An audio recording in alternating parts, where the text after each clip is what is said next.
Welcome to the Impossible Shift Moments. I am your host, Jennifer Benson, and this is episode 3 of our sessions as we dive into the book, The Impossible Shift.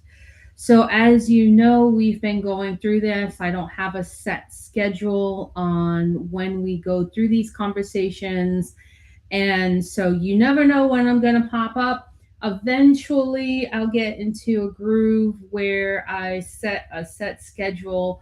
But for now, you can catch the replays anytime you like. I am going to record these at a time that's convenient for me until we at some time in the future when it is more convenient or conducive to set like some kind of regular schedule. But anyway, you're not here about hearing my schedule. You're here to talk about the book. So we're talking about chapter 2. So in chapter 1, we talked about Cathy, and she's at the playground and she's coming across these boys, and now she's face to face with this reality that she's got nowhere to run, right? And now she's just come face to face with this reality. And that's a traumatizing thing to happen. Um it's scary, right? So at this point, there's not a whole lot that can be done at this point, other than uh I guess just try to figure it out, right? So she goes and um oh trying to I'm trying to share this and it's not working, so I'm not going to worry about it. So I'm just going to keep talking my head off, right?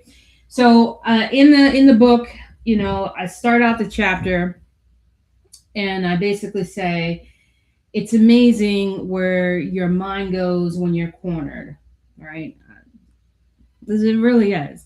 And I'm like, I wish I was back at home arguing with my mom about her pregnancy, because I did at that time. In that moment, I was like, that would have been a little bit easier to deal with. That would have been, at least I could understand a little bit about that. Now I was in waters that I couldn't understand, and I didn't know what I was going to do or how deep this was going to go or what was going to happen or how I was going to defend myself. I had more questions than answers, and that was a very unsettling feeling. And so this, memory floods into my mind, so hard and fast, like as I gasp the weight of this memory. Um, and I hear a commotion and they're arguing, and I try to make out what they're saying. And so I come closer, and I hear quiet, and I hear, you know, this memory, and it's my parents arguing over money.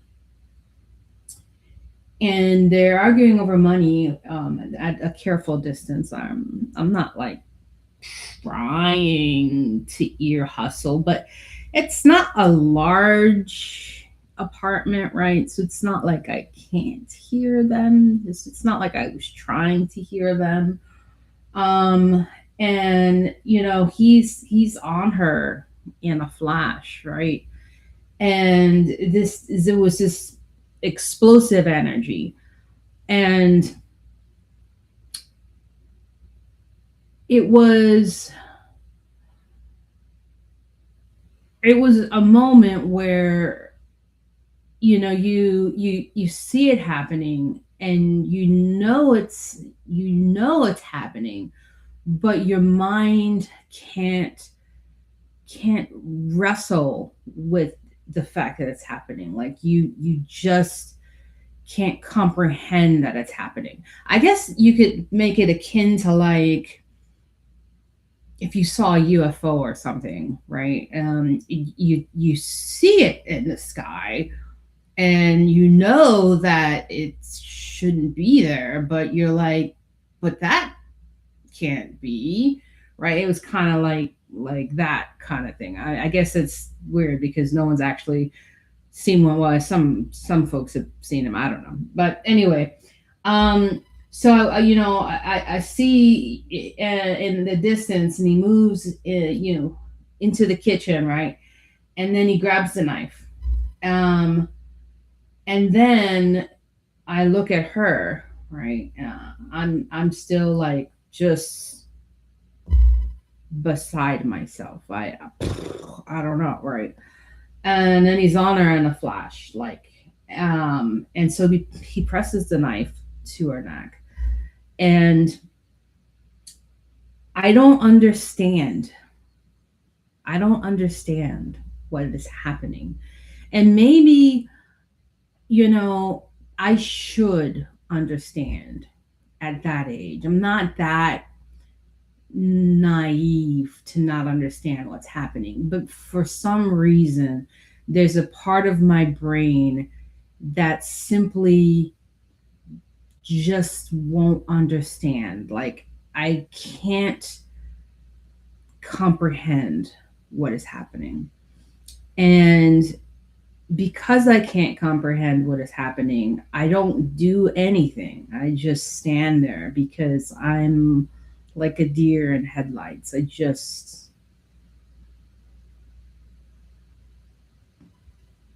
don't know. I don't know what's happening. I don't know what's happening. And so I don't do anything. Yeah.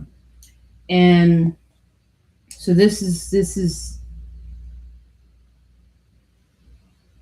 happening, and I don't understand it. And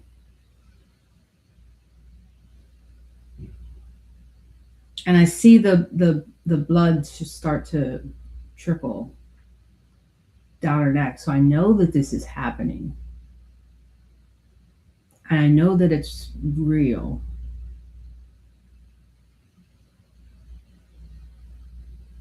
But it's so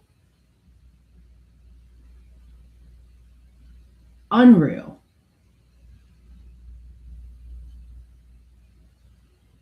that I just don't do anything. I just stand there. I can't even remember how old I was, but I think maybe 6 or maybe 7. Old enough to understand for sure. Old enough to understand what was happening, but not old enough, I guess, to grasp the significance. Maybe. I'm not sure. But anyway, so I must have wandered too close, gazed too close, or whatever happened. But anyway, she saw me. And so she said, she's watching you. And then that's when he looked, he dropped the knife, fled the apartment. And then she said to me, "This is all your fault." I will never forget that. I think those words will probably haunt me for the rest of my life because I will always wonder what she meant by that. This is all your fault. And so I think in the moment when I'm standing in the playground at 10 years old and I'm coming face to face with these boys, and that memory flashes through my mind, and that memory of this is all my fault plays, there's a significance there because I told myself right then and there, this was all my fault. I'm responsible for being in that moment, in that time. I'm responsible for everything that's about to happen. And that thought upset me greatly. And I couldn't put a finger on why that thought upset me so much. But it left me, a little dazed, a little disoriented, but very angry because there was something um, that was disempowering about that idea of it all being my fault. Because wasn't it one of my rights as a child to be able to freely play in the playground? Wasn't that something that was a given for children of my age? Was that not what they were designed for? For children like me? So, if it was designed for children like me, yet I was at fault for being there, I could not reconcile the balance in my mind. And that was where I struggled greatly with the challenge.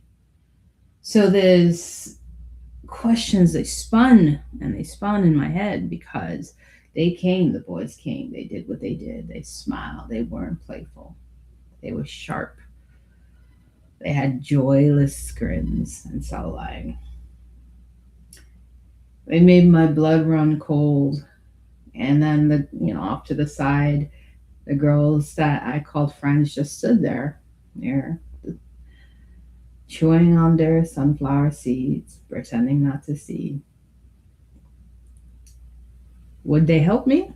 Not today. So Jimmy stepped closer and he grabbed me. Nice.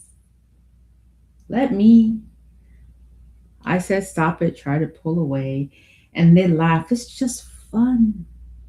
Relax. It wasn't fun. Not to me, to them, maybe. Sure. So I stumbled back. I hit the ground really hard. Oh, awful. And then they hemming me in. My body froze. They just kept going, right? Just kept going. And then this built up rage from all the memories and all the questions and all of the doubts about everything just started bubbling to the surface. Like, I don't understand why this is happening. I don't understand why this is supposed to be my fault. I don't understand why they get to do this and it's okay. I don't understand. And I got so angry that it built into a rage. And it became hot and uncontrollable.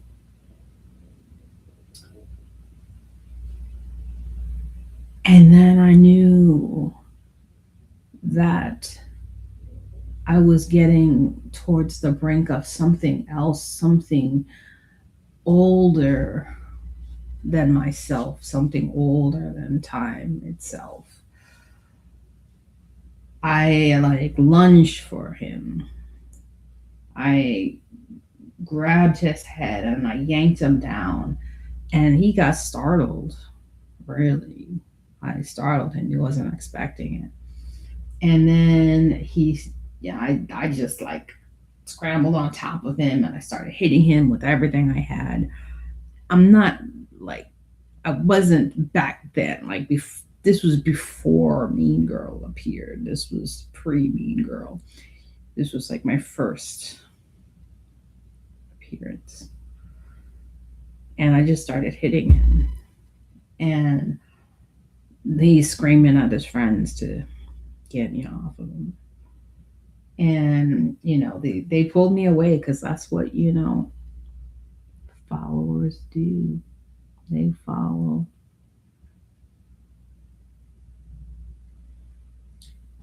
And I'm calling him a coward. I'm trying to use words to make him take me alone because I know I can't beat them all. And I know that I can take him by himself. I know it in my bones. But he's got his followers. So, how do you get the followers to stop obeying?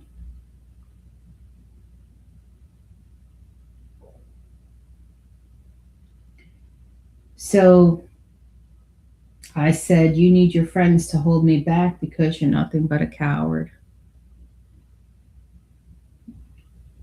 I destroy you, rip your face off. The boys exchanged glances, uneasy, and loosened their grip. Jimmy puffed up, trying to save face. I don't need them. I can take you myself. Ooh, can you? Maybe. Little girl like me. Maybe. But deep inside, I already knew there was a fire in my belly that was blazing and a rage that was consuming me from the inside that needed something to release onto. And I knew I wasn't strong enough to take all of them. I just needed to take on the leader. And I needed the others to stop obeying, or at least to stand down. So maybe he could tell them to stand down. It didn't matter where the order came from. They weren't necessarily going to listen to me. Maybe they'll listen to him. That was the thought. That was the hope. That was the strategy.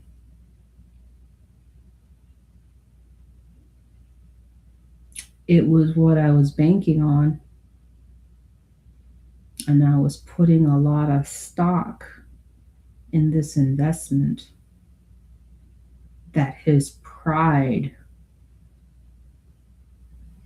would make him lose because he would yield his assets.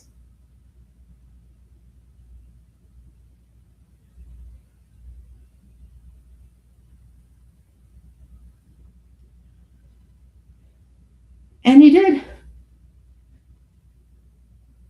He yielded his assets. He said he didn't need them. He could take me all by himself. So they stood by and watched. They didn't lift a finger. So when I finally caught up to him, It took me a little while, but I caught him. I had so much adrenaline running through me. I slammed him against a graffiti stained wall, my hands at his throat, my vision tunneling. He clawed at me. I was behind him. I'm tiny. What? Are you kidding me? Just wrapped my legs around him, held him by the throat. He was not getting out of my grip. No way. Not today. Mm-mm. No, no, no. And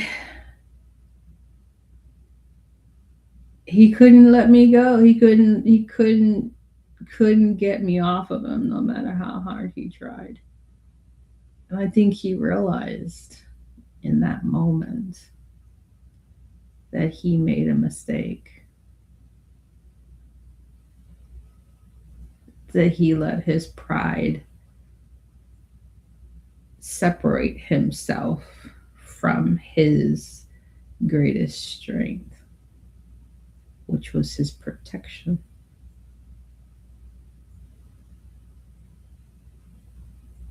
He was not strong by himself.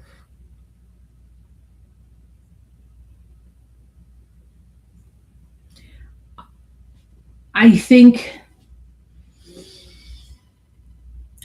we learn valuable lessons from this, and it goes the same both ways, right? you know Women find themselves um, as victims usually when they are alone, if you look at the statistics. But when they are in a group, it is less likely to happen because they have protection. There is value in having more people with you. Um, it is something that I think males tend to naturally gravitate towards. And I don't fully, I don't study um, gender psychology, so I don't fully understand it. I have theories on why that may be. Um, um, Part of the theory is that our culture has cultivated that division and created that isolation. But I don't know if it is inherently an isolationist thing. I don't believe so. Um, but there is definitely far larger likelihood of a female being left alone in a situation that is dangerous or even seemingly undangerous, like walking into a playground, that becomes dangerous because of a group of ill meaning males approach it. Not to suggest that all males are ill meaning, that would be flawed logic. We're only speaking of those with poor intentions. Um, you see oftentimes as well, where someone gets saved by similarly by a group of good male citizens, also in a similar situation, combating a group of malicious males. So, but imagine for a second if it was just one good male against a group of malicious males, what would the results be? It would probably not be favorable for that singular um, male. It would not work out well at all. Unless there was some like, super powerful Batman type guy. And I don't think there are many of those that exist. So what we're talking about in reality, and not what is depicted in the movies, are just regular folks who lean on one another and support each other, and that there is a strength in numbers. Now, as I go on through this story, I kind of rambled off a little bit there, but as I go on, I was prepared to hurt him. I'm not proud of that. I mean, that was a much younger version of me in a very dark place.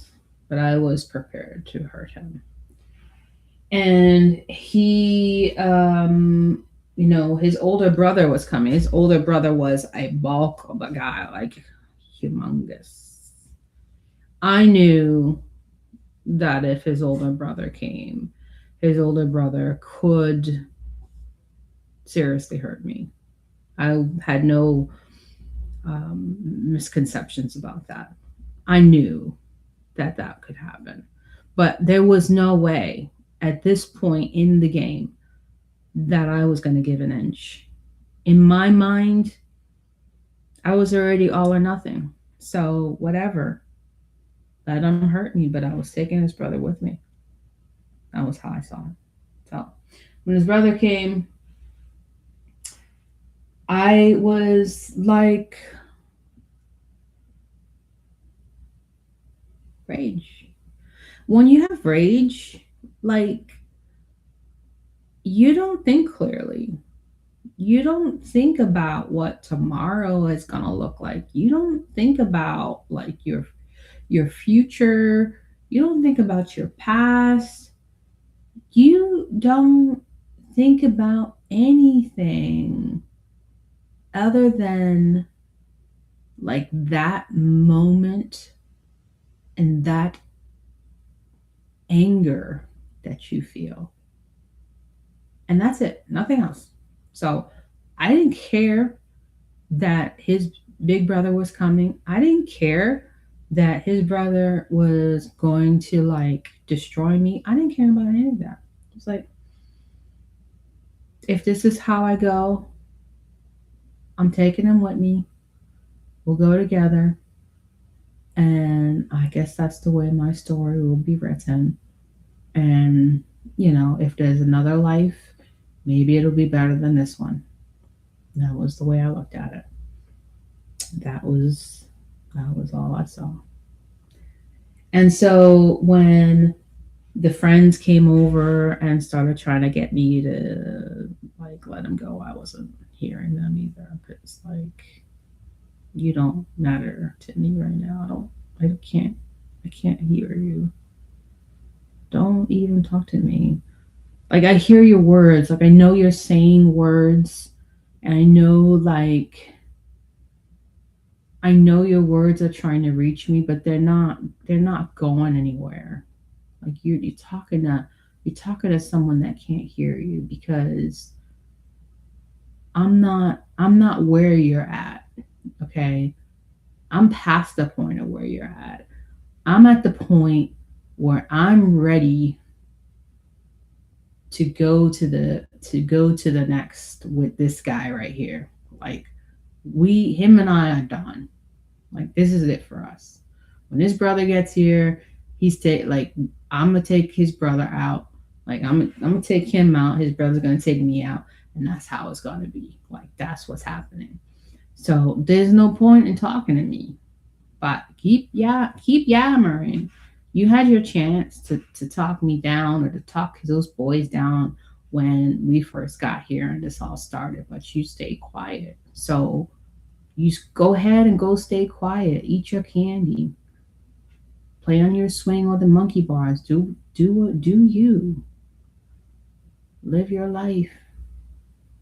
Remember this moment if you want to, or don't. It really doesn't matter. But I just was, when you're humming with this fury, and it becomes like this melody in your mind that just tells you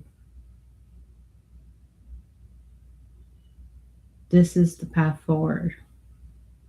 And that's all you hear. That's all you understand. And it's just as clear as day.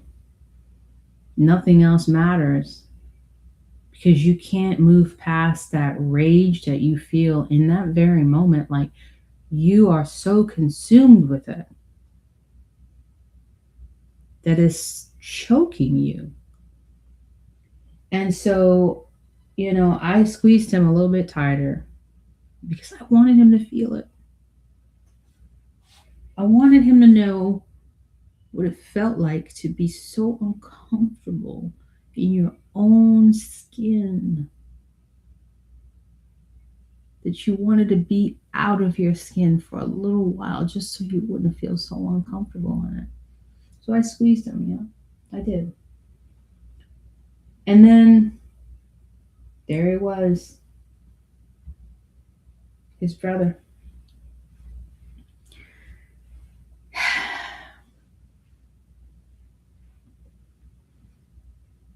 And at that point, it was too late to turn back. He was there. So the next time we talk, we'll be going over what happens when you got there.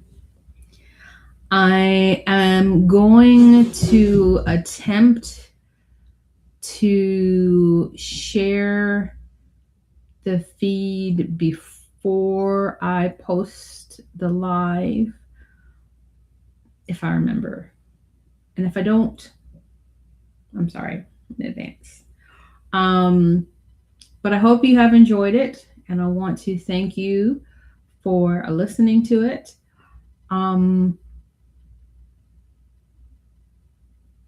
This has been fun.